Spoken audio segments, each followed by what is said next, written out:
Last week, Democrats surprised a lot of people. Virginia blew again. New Jersey held strong. And in some deep red corners, local Democrats quietly gained ground. So, now what? Because winning election is one thing. Governing after them, that's the real test. I'm Dr. Paul, and this is Sideways Look, looking where others don't. Today, we're stepping past the victory headlines to ask what these wins really mean for policy, for communities, and for the people trying to turn campaign promises into real change. And maybe, just maybe, this momentum could push Republicans toward reopening the government, ending the shutdown that has historically stretched into 41 days. Let's start with what actually happened. In Virginia, former Congresswoman Abigail Spanberger made history as the state's first woman governor, riding strong suburban turnout. In New Jersey, Governor Murphy's successor narrowly defeated a Trump backed challenger. And across cities like New York, Denver, and Houston, progressive Democrats won local races centered on housing, infrastructure, and public safety reform. Analysts are calling it a blue rebound, a signal that voters may be exhausted by chaos and craving competency. And that's something deeper here. Voters didn't just want to reject the other party, they wanted results. The real question now, can Democrats deliver? Can they deliver in midterm 2026 or in the general election come 2028? Everyone knows that wins on paper don't automatically mean wins in people's lives. Take, for example, the affordable housing crisis. It hasn't gone anywhere. Neither has affordable healthcare subsidies or even lowering the premiums on healthcare itself.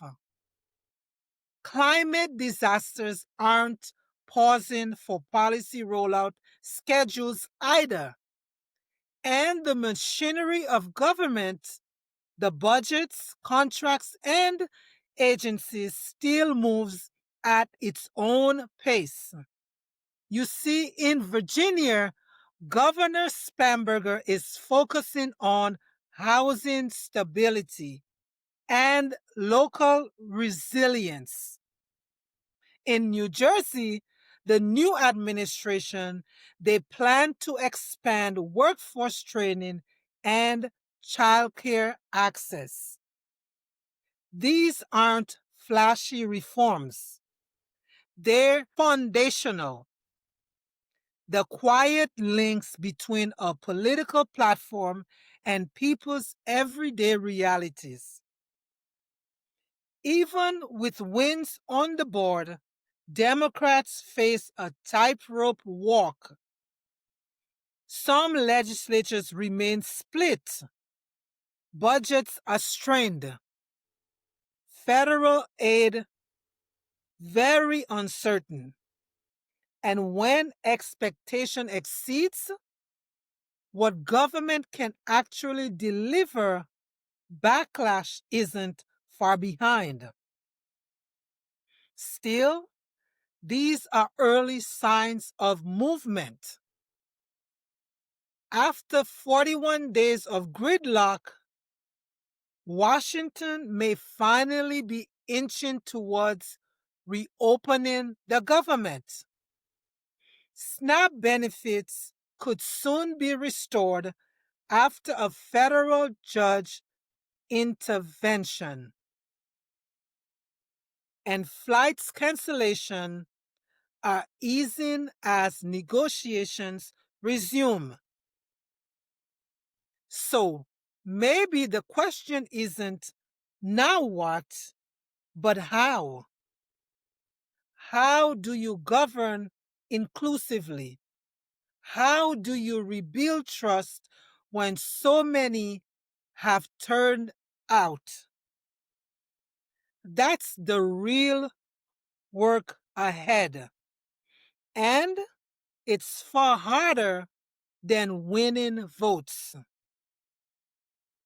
You see, behind every policy announcement, there's a quiet workforce. Analysts, compliance officers, planners, and public servants. They're the ones who turn big ideas into working systems or sometimes into red tape. So, if Democrats truly want to make changes, they need to look beyond the podium and into the operations, into the oversight and equity that determine how policies actually reach people. Because it's one thing to write a climate resilience plan, it's another to make sure that the plan doesn't push out the families it was meant to protect. And that's what we do here. We look sideways.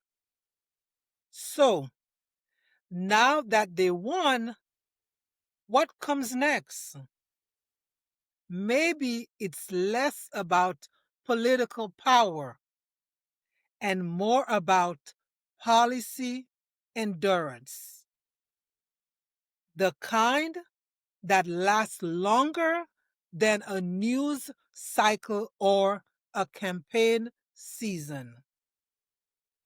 Until then, keep looking sideways. Don't forget to share, like, and leave a comment. I am Dr. Paul. Thank you for tuning in.